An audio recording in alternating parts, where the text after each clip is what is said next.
এই মাইকেলটা এখনো দিল না। আজকে একটা রিহার্সাল দেবো বলে ঠিক করেছিলাম।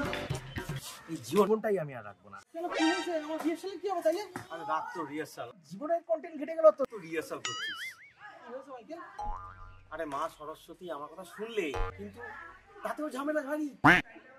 একটু খুলে বল না কি হয়েছে? আরে আগের দিন বলছিলাম না বাদাম খাওয়ার জন্য দুঃখ করছিলাম, তো একজনকে পেয়েও গেছিলাম জানিস। আরে মাইকেল, তোরই তো ভ্যালেন্টাইন ডে পাগলা। না রে ভাই, পুরো লেবারটাই মাঠে মারা গেল। কার আমার লেবার কি হয়েছে? লেবার পেন না, এই রোজ ডেতে মেয়েটাকে তোমায় ফুল দিলাম, তারপর চকলেট ডেতে চকলেট দিলাম, তারপর টেরি চাই বাদামের সাথে টেরিও দিলাম, তারপরে প্রমিস ডেতে বললো আমাকে ছেড়ে যাবে না তো। আমি বললাম যে একদম ছেড়ে যাবো না, দুপুরবেলা তোমার বাড়িতে আসবো। বাবা, তারপর কিন্তু হাত ডেতে হাঁকতে দিল না মাইরি, ঝামেলা করছে। কি বলছিস মাইকেল? তোর সাথে এই অনাচার আমি সহ্য করবো না। আমার বন্ধু 40 বছর বয়সে সিঙ্গেল অ্যাকাউন্ট ডবল করতে চলেছে। এই ভ্যালেন্টাইন ডেতে আমি তোর জন্য ওয়ে বুক করে দেবো। কি হয়েছে তুই বল, কে তোর সাথে কি করেছে নাম বল। আমার কপালটাই খারাপ। আরে মাইকেল, এত বুঝতে বুঝি হবে? ওঠো বাঙালি, যাও।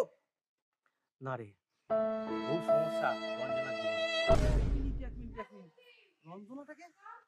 আরে ওই যে আমাদের পোস্ট অফিসের পাশে যে বাড়িটা আছে না, ওইখানে এমআইএস তুলতে যেতাম, তখন আমার দিকে তাকাতো। এই বাড়ির মেয়ে? হ্যাঁ। ওখানে তুই পটাইছো? হ্যাঁ। ওর সাথে তুই বাদাম ভাজা খাইতে গেছো? খেলো। আচ্ছা ঠিক আছে, সমস্যাটা কি হয়েছে বলতো?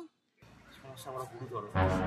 বাড়িতে বাবাই সাহা বলে একজন আছে না, ওই লোকটাই নাকি ঝামেলা পাকাচ্ছে। বাবাই সাহা? বাবাই সাহার বর বেটা রঞ্জনা বৌদি হয়, বুঝলি? রঞ্জনা আমি আর আসবো না।